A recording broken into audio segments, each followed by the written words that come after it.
Who is Michelle Valko and why is she so important to PNWmtb? Stay tuned and we'll find out.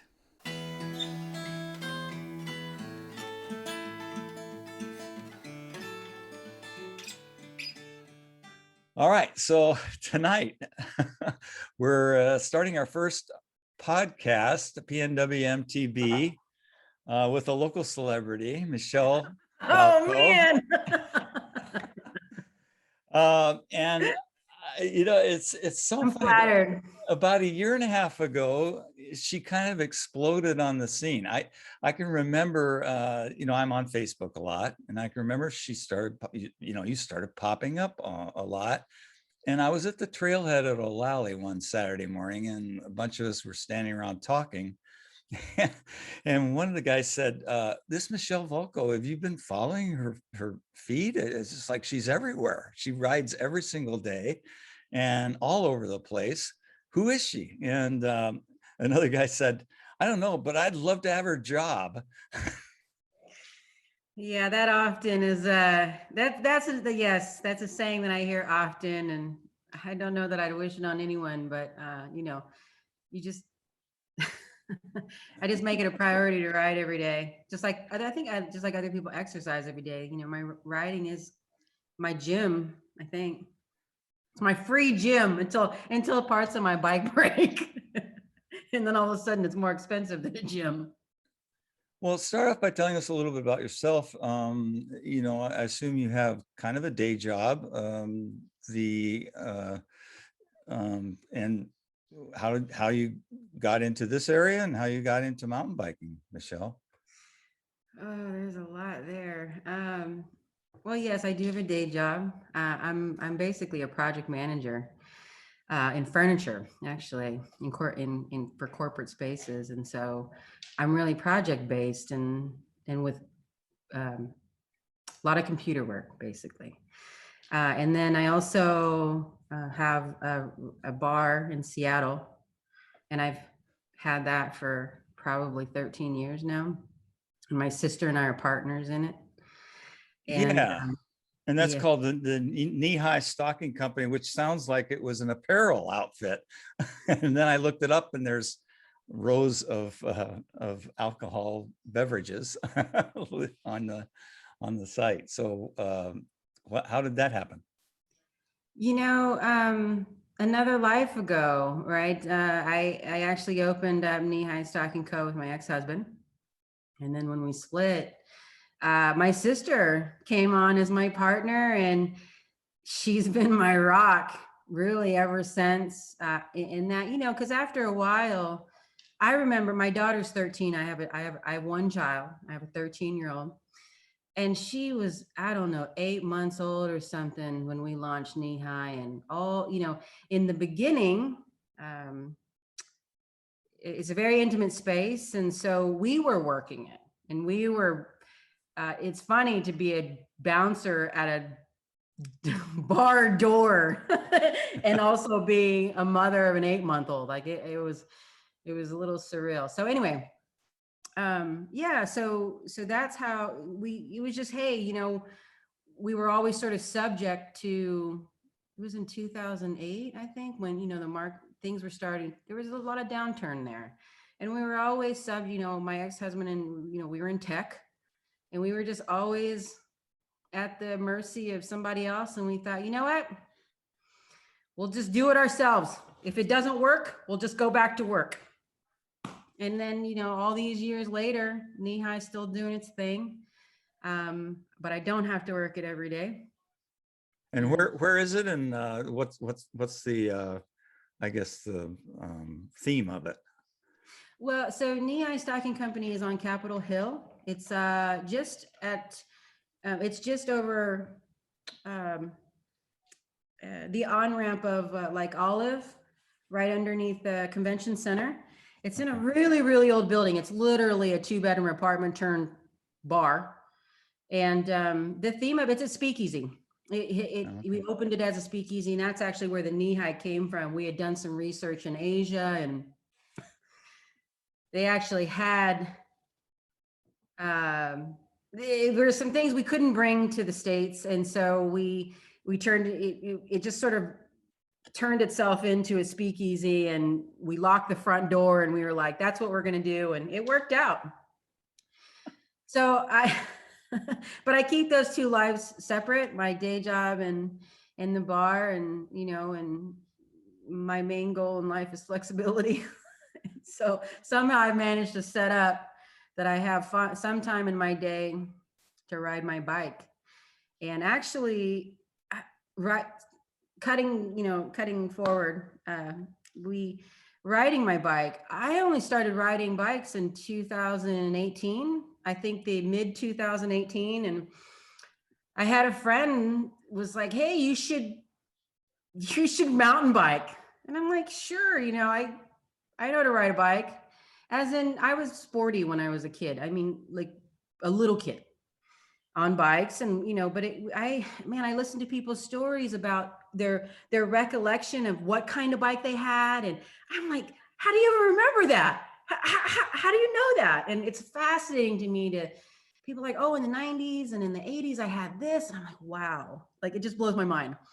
And it mesmerizes me. So all these years later to be able, so she says it to me and I'm like, but I definitely have a personality that when I like something, I just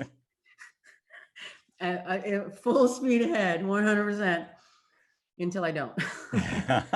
And well, so now, so you started mountain biking in 2018? And then how did you get onto the Facebook scene and essentially accelerate to the local cult? Oh man, that's a really good question. Well, when you first start, I think I can't speak about many people, but I think for me it was, I had like the first thing I went to, I found a Evergreen Mountain Bike Alliance, their June festival at Duthie. Right. So I had no idea. So I'm standing in this clearing. It was June of 2018. I'm standing in this clearing. It's packed, tense, lots of people running around. I remember Norco was there, and I tried this Norco bike, and it's like $7,000 or something. And okay, those brakes. My brakes almost OTV just going through the clearing. But I had no idea that there were any trails around me. No idea what was Duthie.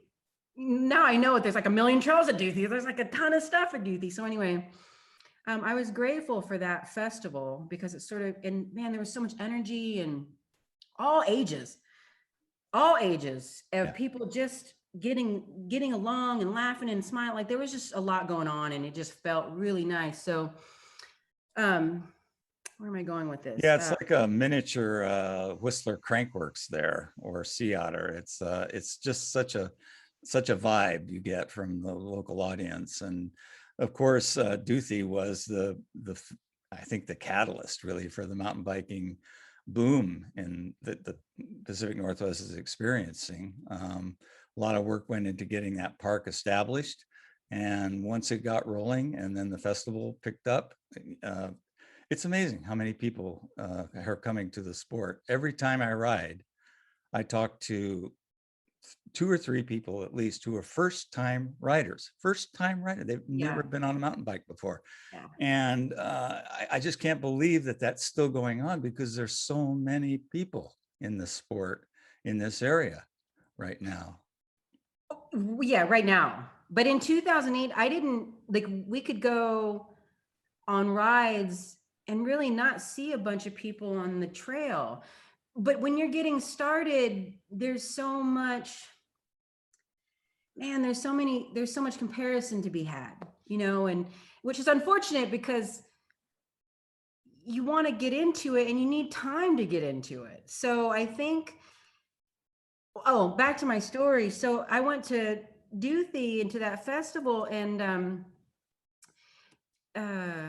I had no idea what mountain biking was, clearly, because I ended up finding women's groups that were at like Stevens and basically Stevens. So I thought mountain biking was lift assisted. I thought it was taking the bike up to the top of the hill and bombing down that thing. And so sometime in September, I think it was September 2018, I OTB'd because I went up, had my brakes on, and my disc brakes, didn't know much about, came down and my bike stopped and I just kept on going. Ooh. So I was out. That was another one where I didn't ride again until I bought my Juliana in April 2019. Right. Okay. So then it was this, and then I had accidentally joined a Facebook group of some kind of outdoorsy some sort of mountain biking, but kind of a multi-sport, but it happened to be in Toronto, Ontario. So when the rainy season came, they were like, well, we're putting our bikes away. And I'm like, oh, I guess I'm putting my bike away. So October, November came and I'm hanging my bike up or whatever. And I thank God I came across an Evergreen Crank Sisters, like mud is the new black or something. So all these groups, we got all these lovely groups here.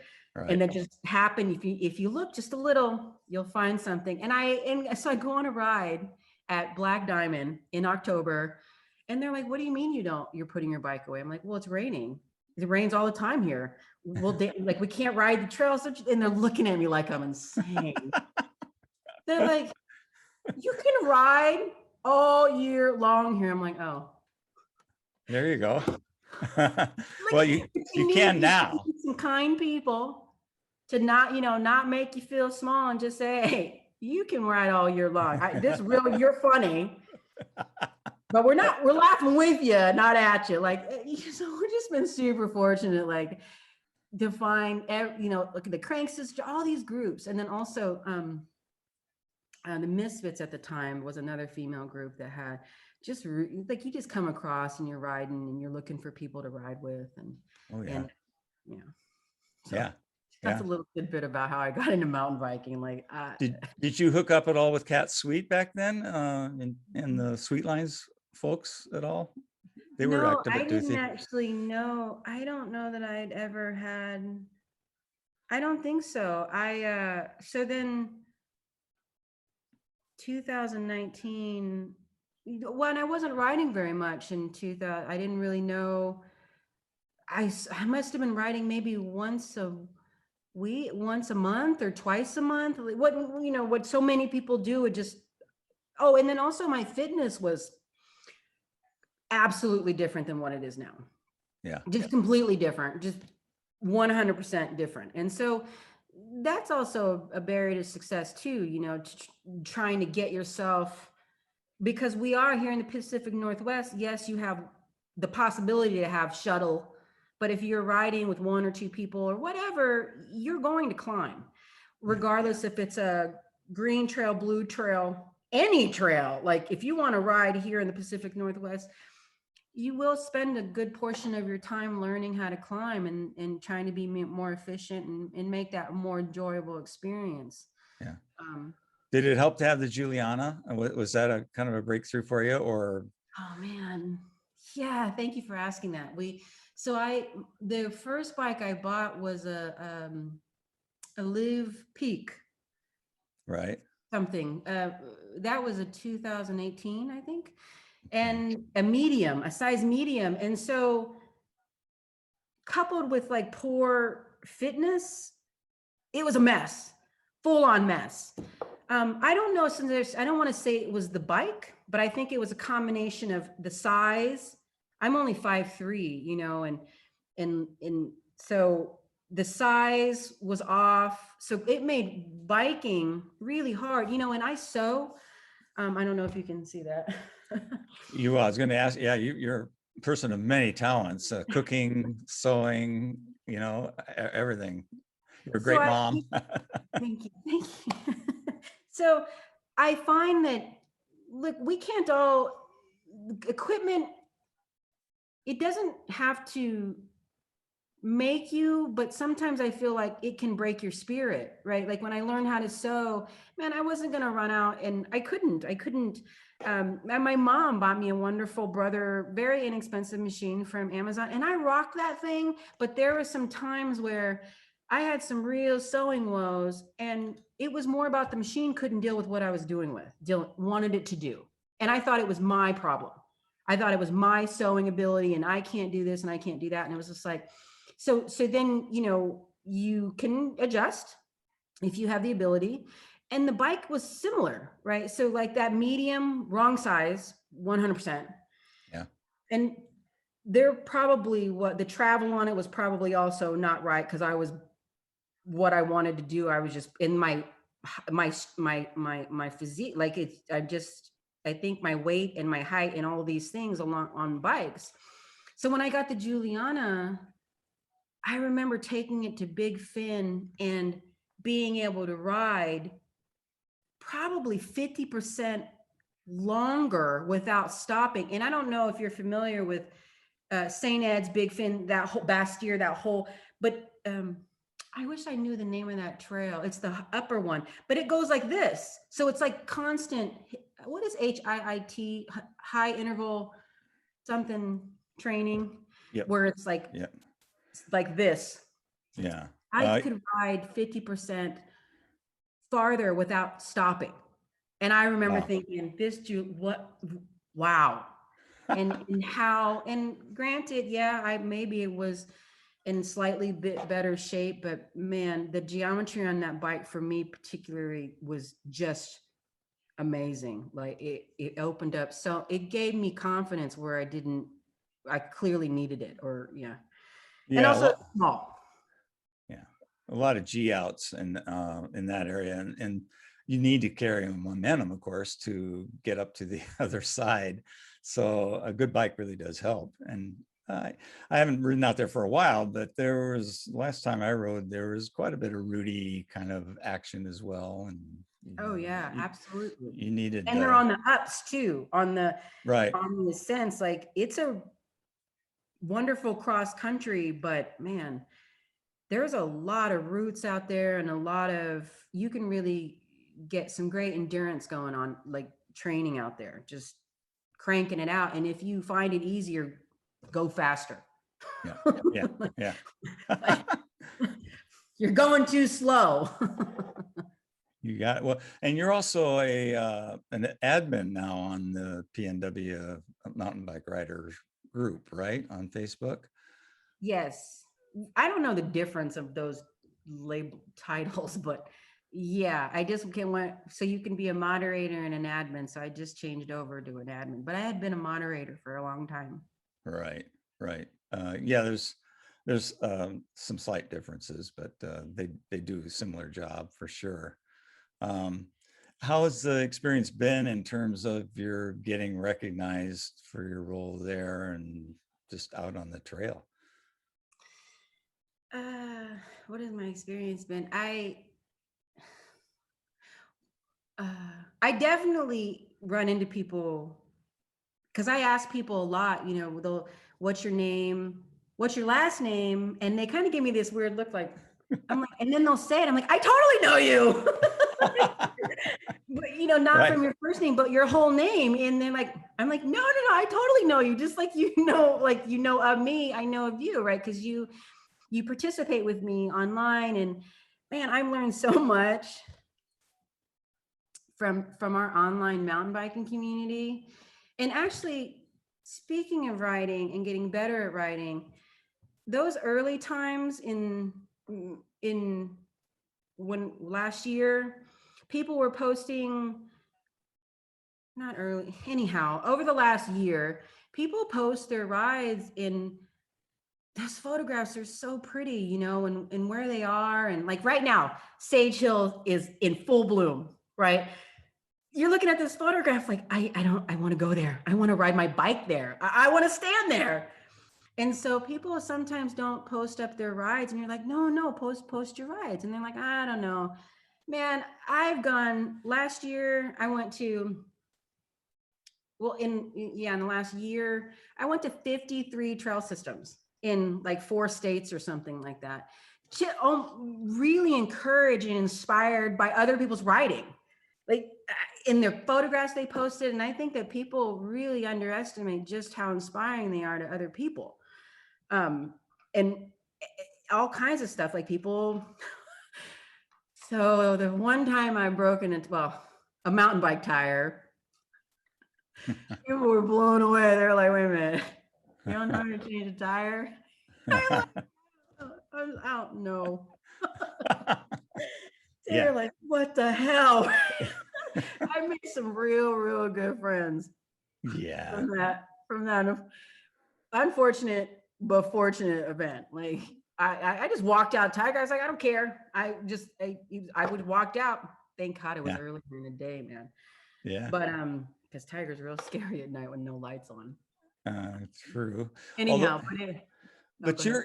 your skill level has really progressed. I mean, and now you've had some injuries. Talk about that, but also talk in terms of, I mean, early on you were writing things like Predator and eBad, and I was watching your posts, and it was really fascinating to see you comment on various aspects of the trail that were pretty intimidating, I would think, to a writer who'd only been doing it for what, a year, 2 years. So, and you were on physical therapy the other day. You said you didn't bike walk anymore. You rode the whole thing. So cool. I did walk a little bit, but I definitely the first time I went last week with also Evergreen Mountain Bike Alliance, I felt like I trail ran. Just Yeah. I cyclocrossed the whole thing with my 30-pound mountain bike, you know. So my progression in just learning to ride, you know, that's also it's a catch-22, really. You know, I find the more that I improve riding, the more aggressive my riding gets. So I think that, and it's not as in, because there's so many levels of just a trail, all trails. Like, I don't care if it's a green lane. I noticed that it is the simple things that get us. I don't know. Are we on Yeah. high alert for the more complicated, more gnarly, more difficult, more wet, more, I don't know. But so many people that I know, it's like, oh, it's something that it was the gravel at the parking lot. For Yeah. me, Yeah. it was a bailout trail that wasn't even a trail. We were done riding what we, you know, I'm like, anyhow. No, I talked to Gary Fisher once about that, and he'd been showing some photos of some really hairball stuff he'd been doing in Europe. And I said, wow, that must have really been scary for you. And he said, I said, you know, weren't you worried about getting hurt? And he said, no. He said, where I worry about getting hurt is on the trails I ride every day, because I go on motor memory and essentially basically lose paying attention, or, you know, like you say, you hit a gravel patch that you weren't aware of.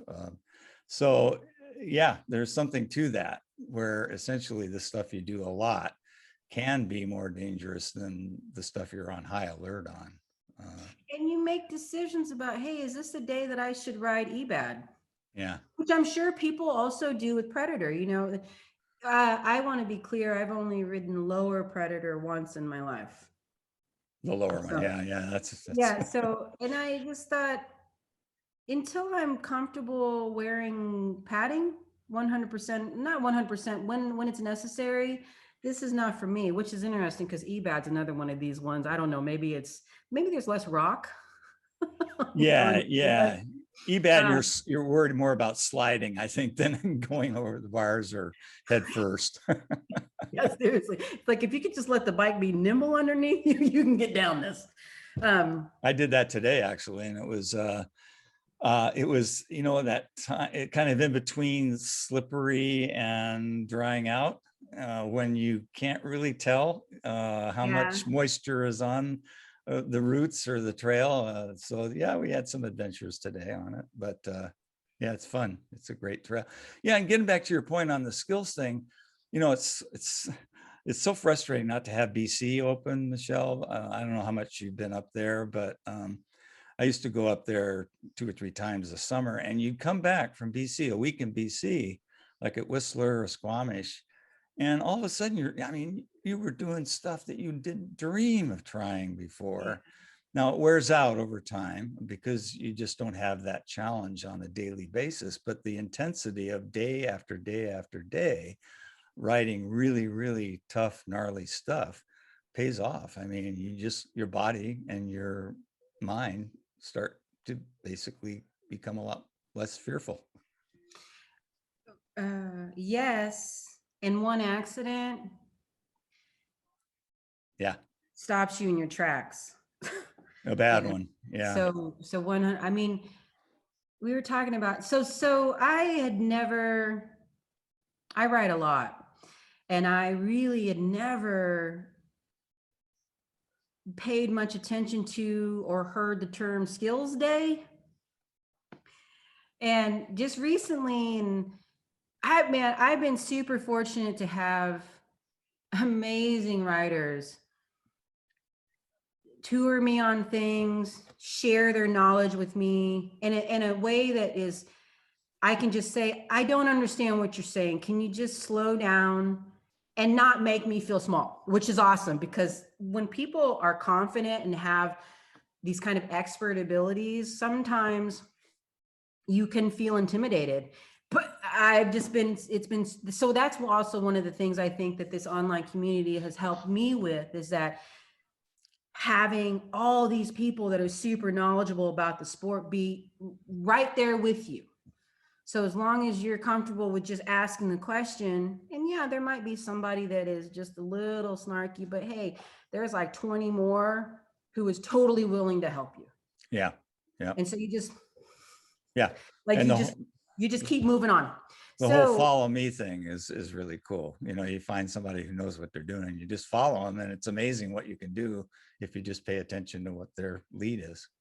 yeah, and also having someone conscientious about, they don't quite know what your abilities are, but they're not trying to hurt you with you following their line. Right. Right. Right. Because there are some times where, and maybe this happens more so with men than women. It's like push, push, push, push. How much faster can we go? And you're just trying to keep up when you're not. So you're not having this great ride of like progression and follow the leader. You're more so somebody's better than you, and you're inevitably going to get hurt, right? Like somehow, somewhere. But so learning how to ride, and I ride solo so much because I do need that quiet time to think about these trails. So riding a lot of the NOTG, like just learning how to ride and riding NOTG and OTG and EBAT, and well, for that matter, Preston, we have such variety here, but really, I've never been to British Columbia. I can't wait. I haven't been there to ride at all. I've only seen it. And so just building your skill set so you know where you need to be on a bike, and strength.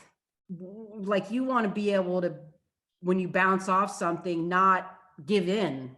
And I think that Right. sometimes it'd be similar when you get tired when you're riding, how you get stiff. Yeah. And so you can't avoid building strength. Like in building strength allows you, I think, to just build technique, unless you're like naturally bike savvy or whatever, but I don't know.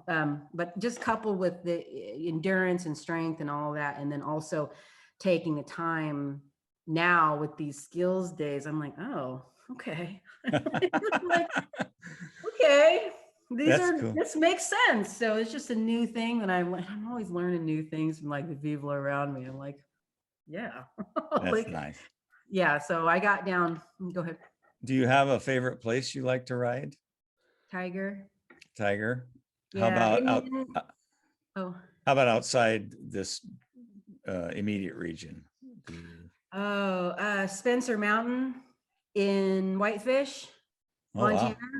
wow. Wow. Okay. Oh man, maple syrup is so much fun. It's just, it's like,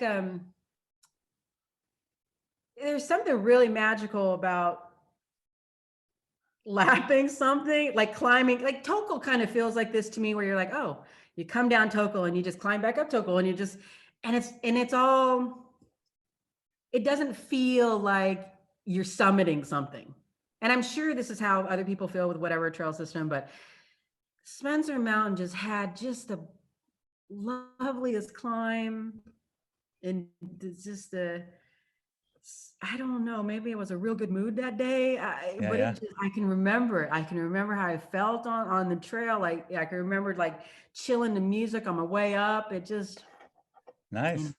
No, I yeah. haven't actually been there. Yeah, I'll have to aim for that. That's in the eastern part of Montana or Well, no, I think, no, I think Whitefish is central, central. north, Okay. north central or what, in the middle, but north. Mhm. And Whitefish is just outside Glacier, not too Okay. far from Glacier. Okay. And Whitefish actually has a lift assisted resort.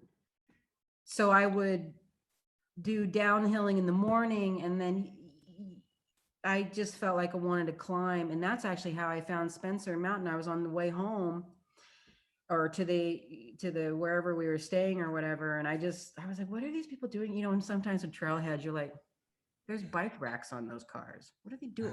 What is happening here? What am I missing? So I'm on Trail Forks, like, and there are bears out there, like real bears. I mean, there are no fake bears, but wow. Mhm. I'm just here running around the Pacific Northwest. I'm thinking, if I get eaten by something on these trails, Yeah. my bike. Yeah. It's not too exciting that way. I mean, we've had a few episodes, but generally it's pretty safe around here. Um, any any advice to somebody who's thinking about getting into the sport and how you start out, what to do and not do? What to do and not do. I I have this. I actually get asked this question by people, and well, now even with the current Train to Be Sturdy group that I've been posting about their rides, and somebody had made comment about, I think, their fitness, and I was like, no, no, we're all a mess. Like, just come out. And that 100%, it is hard to feel like you're holding someone back, right? So I will say that no matter what the color trail is, you're going to need some, you're going to need to be able to climb something, whether they be short hills or, and I mean like 10, just like this. Yeah. And starting out, if that's an issue, find the more flatter stuff, because then you can always get comfortable on your bike, right? Because if you're not a biker or whatever, start with the things that bring you success. Because man, too many fails, or what you think you're failing at, it is a total deterrent, right? You're not walking away smiling, um, and that's what I think so many people that I know who bike, man, it just brings you joy. Like, you just can't, even bad days, you're like, that was great. I went home in an ambulance, but boy, did I nail that earlier in the day, And I think that for people that are just starting out, and if biking's not your thing, but don't start on something that's so complicated that you can't find a win that day, right? No smiles happen that day. Like, that's not that's not fun. No. Yeah. Now you mentioned the sturdy group, any other groups, or how does that work? Is it a weekly thing? Um, So that one's new to me. And what I do know is that Sturdy Dirty are enduro races that happen in October. And I don't know if they've done this any other year, but the group, well, they're called the Sturdy Bitches. They decided this year, with the sort of being dormant in 2020 too much, that they would start training, and they would offer that to anyone that wanted to participate. Well, so if like building your endurance is a thing, well, here we go. Because not only is it training rides, but they actually have a full on something to offer every day of the week, between like nutrition and training rides. And then also like other very knowledgeable, like how not to get hurt, or how to more prepare yourself not to be hurt on trails or whatever. Just a whole, like a 100 well-rounded program. And you can, I don't do any of the weekly stuff because I'm constantly, now I'm juggling mountain biking and road riding and gravel riding. So Yeah, I I'm saw just, the Grand Fondo the other day. That's pretty cool. Almost 100 miles and 6,000 yeah. feet of climbing. And That was amazing and super hard. And was thinking about crying on the trail. I don't know.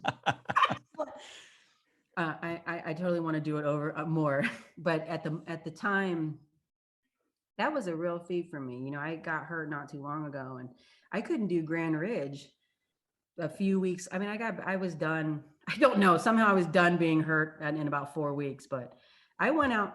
Grand Ridge is another one where it's a really underrated trail. You can get 20 miles on Grand Ridge and yeah. like 33,000 feet of elevation gain with a ton of berms and just a ton Yeah. of downhill. And some other stuff with some. Yeah, it's a workout. People underestimate how much of a workout Grand Ridge is.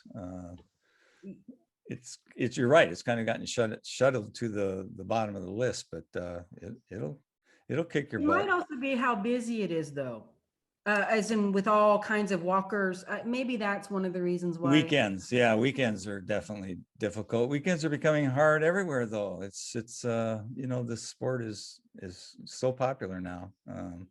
Hard to find a parking place, and then it's trail access is an issue as well. So back to your group comment about groups, or your question about groups, because I just wanted to.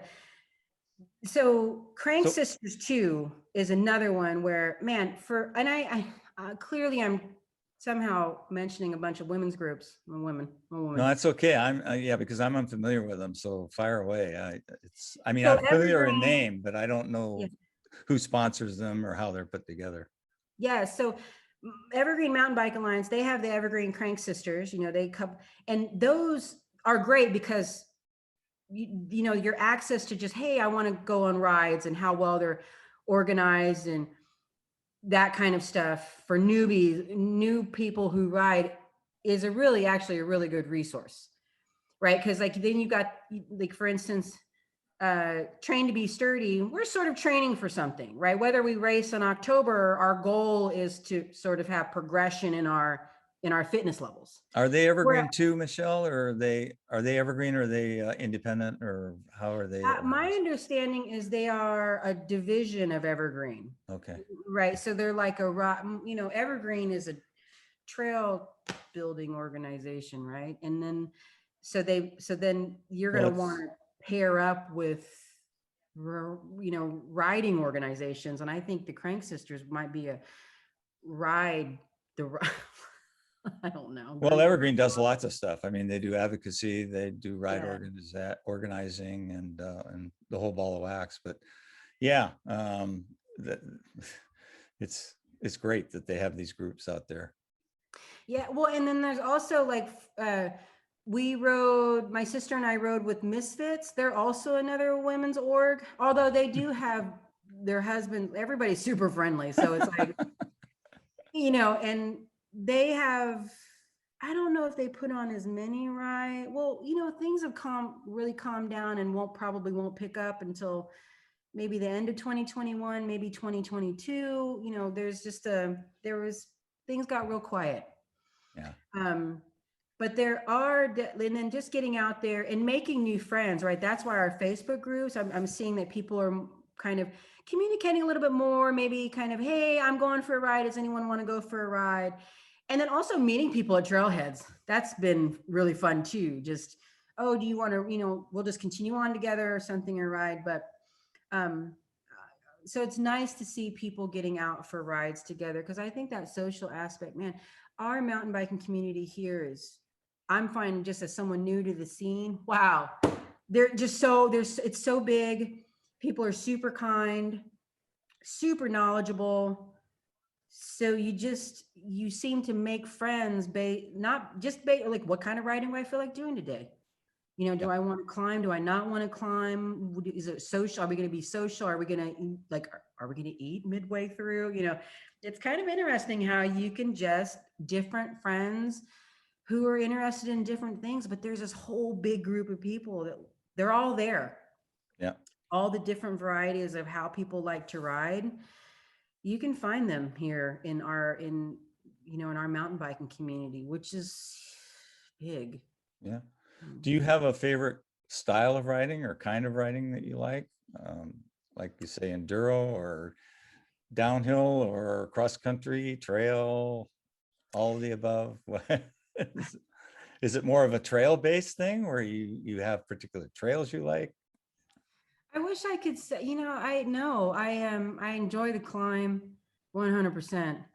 So I find myself, I had to get to a point where I was like, you know what? I'm a slow climber and I'm totally okay with that, but I will climb that 6,000 feet and then smile all the way down. Right. And so I don't think so. I think that it's more about riding for me.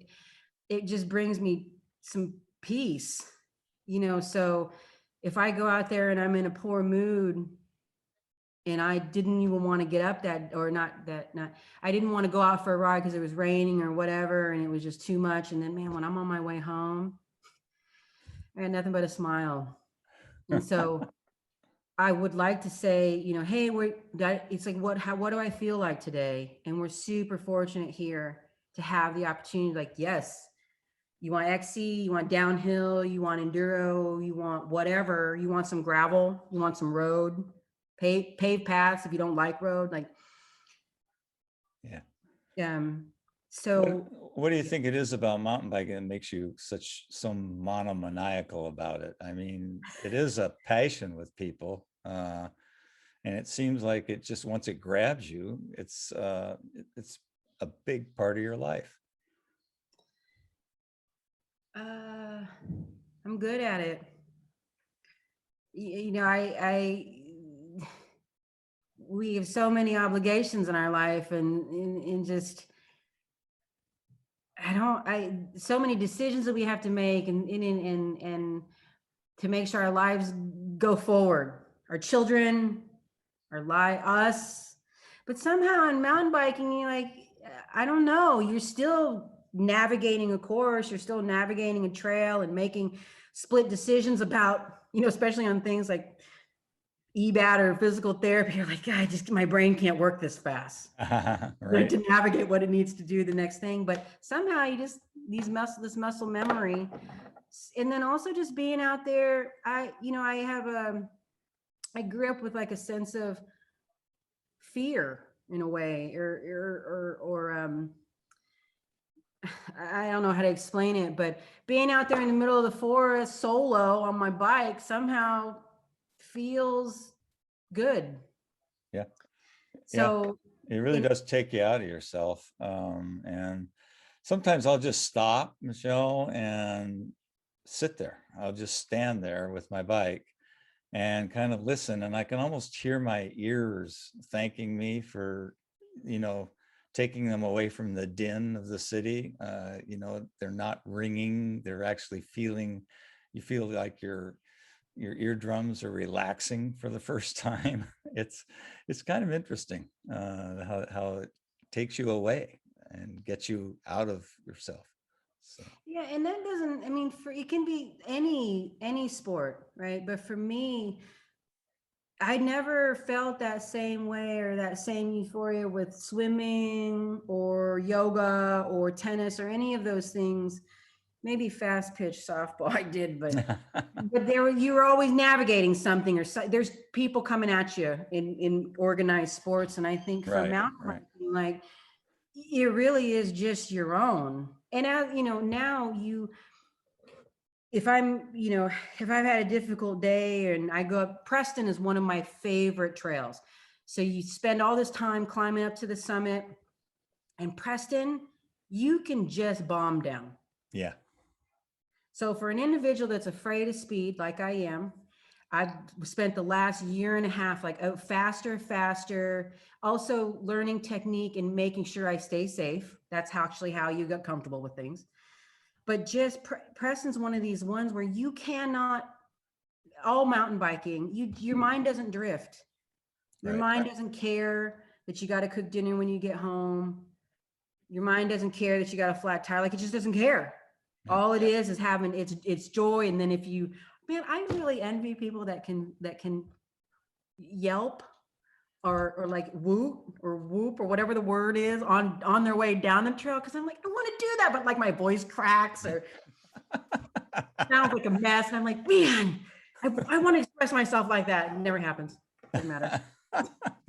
I'm sure But there's you do like you just want to internally have, what is that? Oh man, Robin Williams, if you've ever seen that bird cage where he's just like, I need you to, there's some part in that where he's like, you can, fossy and something inside, but I right. need you to be dormant outside. So like mountain biking is just one where, man, even if you had a bad day, Yeah. your bike doesn't care. No. So if you give it a good day, I swear it's gonna give you a good day back. It's just, yeah, that's No. how I feel about it. Well, Preston's one of the original trails around here. I mean, for a while, Tiger was the only place that was open to mountain bikes, and Preston was one of 3 trails that you could ride, and then only half the year because it was closed from October to April. So it's a real legacy trail that's grown over the years. I love it. I it's interesting. It'll be interesting to see how the new trails that crisscross Preston will affect user riders there. When you say Tiger was the only place, like how many years ago? When? Well, this is a couple decades ago, at least. Okay. I've been riding since the 90s. So yeah, back in the old days. Now, there were other places you could ride, but they weren't designated as mountain biking areas necessarily. So Tiger was really the only place. And yeah, for years we suffered along and we couldn't get a new trail built to save our lives. I mean, the hikers were really, really adamant against mountain biking, and we didn't have the political weight. We didn't have the numbers. There was just no way to get any action. So it's been quite an evolution over the years. And I just wish I was like 20 or 30 years younger now so I could enjoy it all over again. But Well, and that's what people now, I feel like the community is so big. What could we do if we, well, we're always like, hey, support Evergreen Mountain Bike Alliance because they do so much great work for our community. And if there are more people that we could just convince, like what can we do? I can't wait to get like larger. I've been fortunate to be part of some work parties. Smaller ones, like what could larger ones do? And now that we're getting sort of more back into what might be normal, how can we get more, I don't want to say more trails built, because we would definitely want to take care of the ones that we have and not neglect them. And I've been learning about that from various different people now. And there's a lot of effort and a lot of work that goes into our trail system, and just sort of trying to help people understand that just there's some little thing that you can do, but there's so many of us that our little thing really does contribute. right. Helping people understand that, like, yes, there's something little that you can do, right? Just even inspiring people to ride. Yeah. Yeah. Well, the numbers are impressive. I mean, I think Evergreen now is the biggest regional, by quite a bit, biggest regional mountain bike organization, and second really only to IMBA, the International Mountain Bike Association, in terms of numbers. So that means a lot, because it translates to political power. And I think, to get to your point on how we can get more trails, we've got a lot coming still in the pipeline, as you know. But more trails, I think, become actually more of a political issue than it does a manpower issue. That's just my perspective, but that's what I see now. It's more convincing the legislative and regulatory agencies that we need more access. And if we can get past that, plus just land ownership and those obstacles are always an issue as well.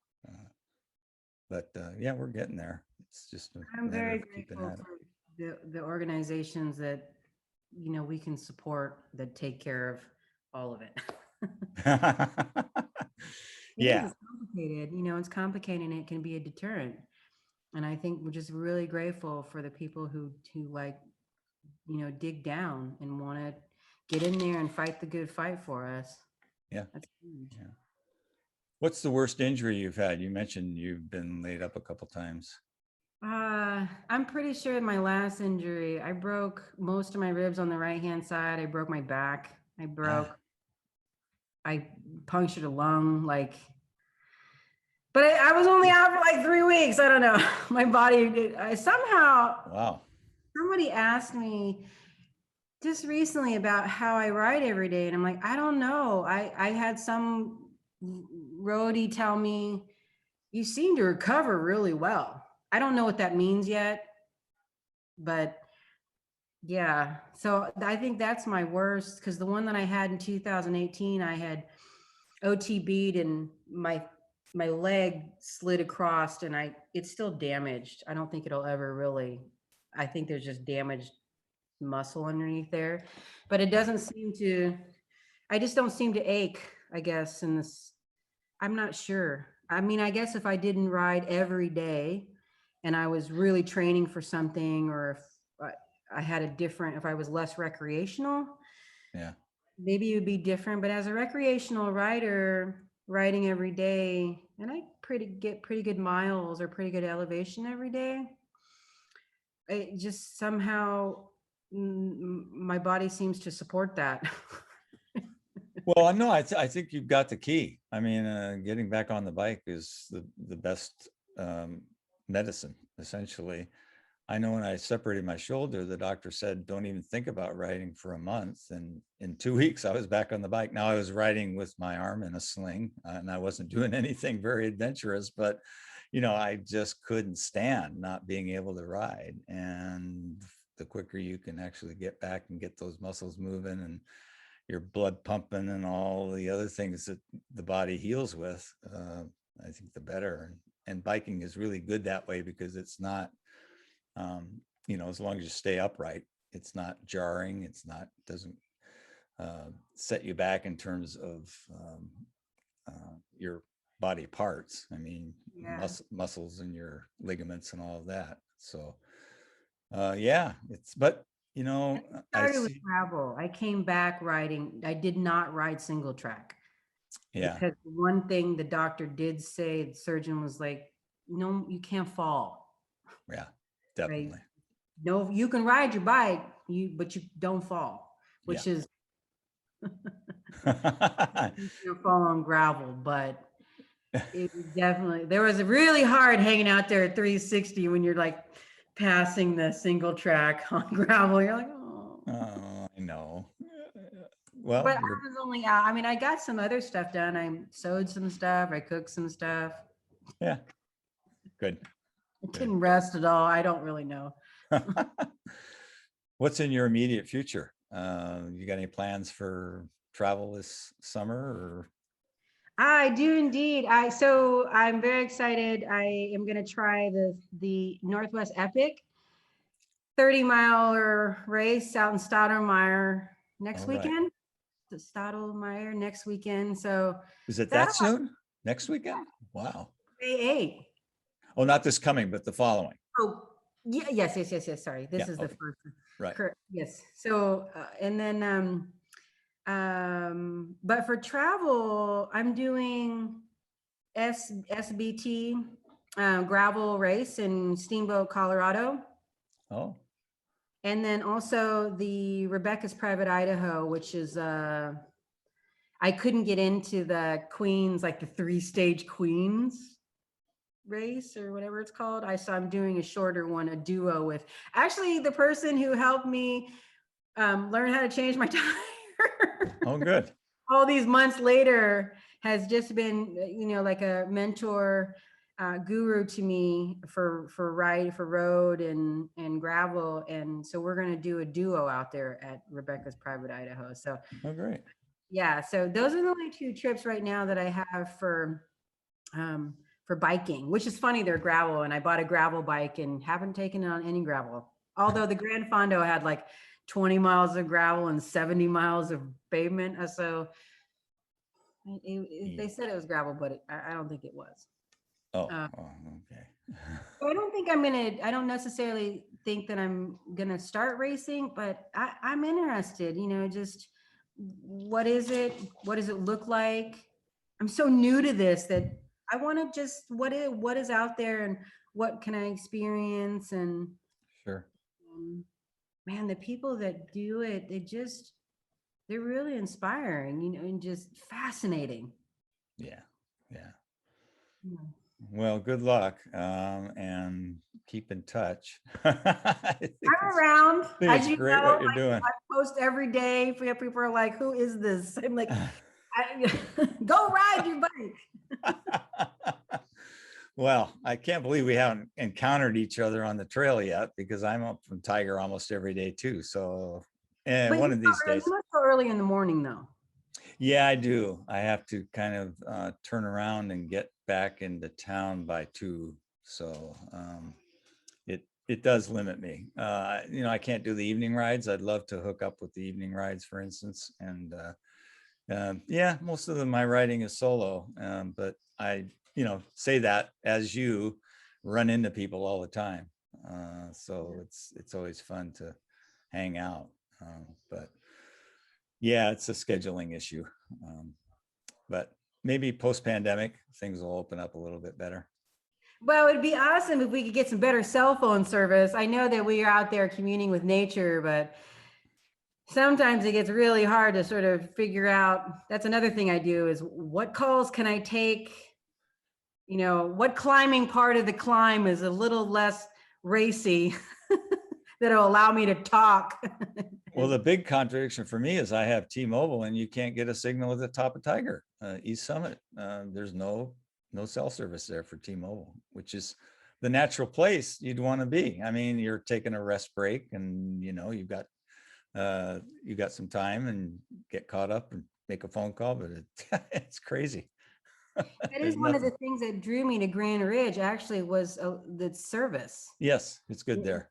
That was actually how I discovered that trail system. I was like, oh, where can I go that's got a long climb? And I think that the first time I ever toured Grand Ridge, it was like a 10-mile ride or something. And then going back every day for like 6 weeks or something, you realize you can get 18, 19 miles without duplicating any trails there, which is Right. crazy.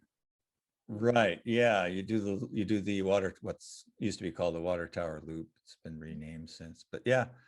Yeah, you can, and it's different. It's a very different ride, one way, from the other opposite direction. So lots of Trillium out now. I was out there yesterday and it's kind of Oh, cool. at Grand Ridge. Yeah. Yeah. Is Olali clear at the top? That's another one that I have actually. Olali at the top, I rode once and it was quite frightening. I mean, it felt real remote up there at the top of Olali. So you get to the Yes. initial climb, an initial like 3 or 4 mile climb, and then you're up at like the 8 mile mark or something. And it just felt really, really quiet. Were you alone? Huh? You were riding solo? Yeah. Yeah, yeah, that would be out there and riding solo. I think it's still snow there. Oh, okay. We rode it a week or so ago, and there was still quite a bit of snow.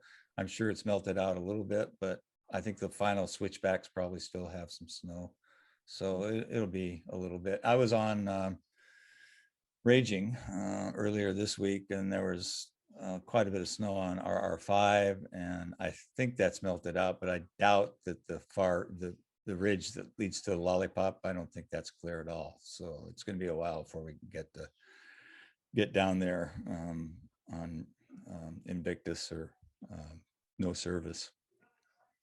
It's a bummer we can't continue to ski or, yeah, anyhow. Yeah, yeah. I'm happy for mountain biking season to start. And Well, like I say, it never ends really, which is kind of cool. well, and now clothing is getting so much better in allowing us to ride just all year long, right? And Yeah, I clothing and equipment. It's amazing to me now. I always, service the shocks and everything around this time of year because they take a beating in the winter. But it's amazing the equipment today. Back in the day, you know, the mud and the wet would just decimate your bearings and wheel. You know, you go through a set of rims because they had rim brakes. So all that stuff has been really improved. Well, and also just learning how to, I think too, that's another thing that I just to stay of how much I ride, just being able to keep your bike going has been, it's hard. It's hard to give your bike up for an extended amount of time, but Yeah, man, the weather out here really does do a number on our stuff. And yeah, then when you don't know how to service your item, even basic service, somebody posted, I think Justin posted about servicing your basic service of your shock or whatnot. And I thought, right, right. what does that mean? I was like, okay, Google. What does that Yeah, mean? I have shops do all that. Some guys do it themselves, but for me, I tend to be the type who goes in on a simple thing and makes it worse. So Oh, it's yeah. much better to have someone who knows what they're doing fix it. It's hard to get it. You've got to give it up though, for an extended amount of time. But I I do have agree. 3 bikes, Michelle. Right. I know this. I had to over and over. I'm like, again, what is N+1? What is going on? And then it just, oh man, there's one individual just cracks me up with the N+1. I'm like, you and your N+1, man. And now that I actually have multiple bikes, like different discipline bikes, like not mountain bikes, but I'm Yeah, like, I get it. You got to give, I'm actually giving my Juliana a break finally. And yeah, so, but we're really fortunate out here to have, I don't have to always just ride my mountain bike. And I only bought a gravel bike, road bike or whatever to just fall out of my front door. I wanted to right. just take my 2 hours and ride, not 2 hours to the trailhead and back Yep, in 90 minutes of riding in the forest. So right. I'm grateful for that. Cool. Well, thanks so much for spending time. This has been great. And like I say, we'll see you on the trail one of these days. I know. I'm gonna pop there in the morning. We're just gonna. I'm pretty sure our bikes are the same color, aren't they? Or they're both. Yes. Yeah, yeah. They're twins, you know, fraternal twins. So yeah. Very good. Thank you. This has been fun, and yeah, I'm excited for what 2021 is going to bring us, and Yeah. in our scene. Yeah. Yeah. I'm bummed that we're not going to have the Evergreen Festival. I was kind of holding out hope that that would pull off. It's 2 years in a row now. We haven't had it. And like you say, it brings so many people together and you get to see old friends and make new friends. And the demos are incredible. It's a wonderful event. So Well, hopefully, maybe we can do, well, with that said, people might get real hungry for to socialize, and we might be able to have smaller, but like still get together in ways on the trail, but that help the trail. for sure. Yeah. We'll figure something out, like jump parties. I don't know. Yeah. All righty. Well, hey, thanks so much, Michelle. You're welcome. We'll Good night, see. Paul. You bet. Bye-bye.